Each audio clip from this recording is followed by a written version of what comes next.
नमस्कार मित्रांनो, आताच्या क्षणाची सर्वात मोठी बातमी समोर येत आहे। चला तर जाणून घेऊया काय आहे आजचा स्पेशल रिपोर्ट। सविस्तर बातमी जाणून घेण्यापूर्वी आपण चॅनलवरती नवीन असाल तर चॅनलला सबस्क्राइब करा आणि बेल आयकॉन प्रेस करायला विसरू नका। हे व्यासपीठ काय राजकीय होतं का? मागास समाजाच्या महापुरुषबद्दल तुम्हाला तिरस्कार वाटतो, म्हणूनच मागे डॉक्टर बाबासाहेब आंबेडकरांचा फोटो फाडला आणि आज अण्णाभाऊ साठेंच्या जयंती आनंदाच्या दिवशी तुम्ही काळे शर्ट घालून का फिरतात असं त्यांनी म्हणाले। तर तुम्हाला मातंग समाजाचा मानाचा फेटा घालायला नकार दिलाय, मात्र मुस्लिमांची गोलटोपी आवर्जून घालता असे म्हणत लोकांनी जितेंद्र आव्हाड यांच्या प्रश्नावर भडीमार केला। तर तेव्हा हात जोडून जितेंद्र आव्हाड यांनी पळ काढली।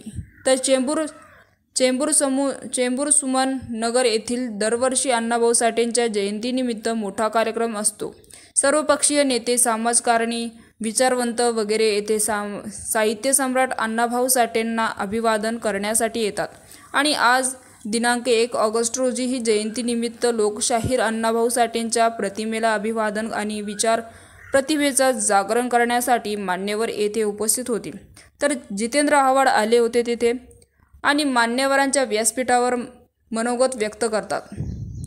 जितेंद्र आव्हाड ही मनोगत व्यक्त करण्यासाठी उभे राहिले, मात्र त्यांनी राजकीय वक्तव्य करायला सुरुवात केली।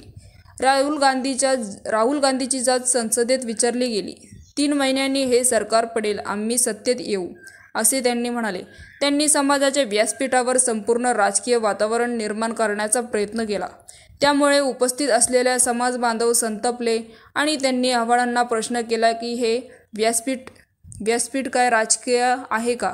इथे साहित्य सम्राट अण्णाभाऊ साठेंना अभिवादन करण्यासाठी समाज जमला होता, तुमचे आणि राहुल गांधींचे राजकारण ऐकण्यासाठी नाही। समाजाचा विरोध पाहून जितेंद्र आव्हाड यांनी पळ काढली। तर मित्रांनो, याविषयी आपलं काय मत आहे आम्हाला कमेंट बॉक्सच्या माध्यमातून नक्कीच कळवा आणि चॅनलला अजूनही सबस्क्राइब केलं नसेल तर चॅनलला सबस्क्राइब करा, बेल आयकॉन प्रेस करा, जेणेकरून असेच नवनवीन व्हिडिओ आणि राजकीय घडामोडी सर्वप्रथम तुम्हाला या चॅनलवरती बघायला मिळतील। तूर्तास धन्यवाद। जय महाराष्ट्र।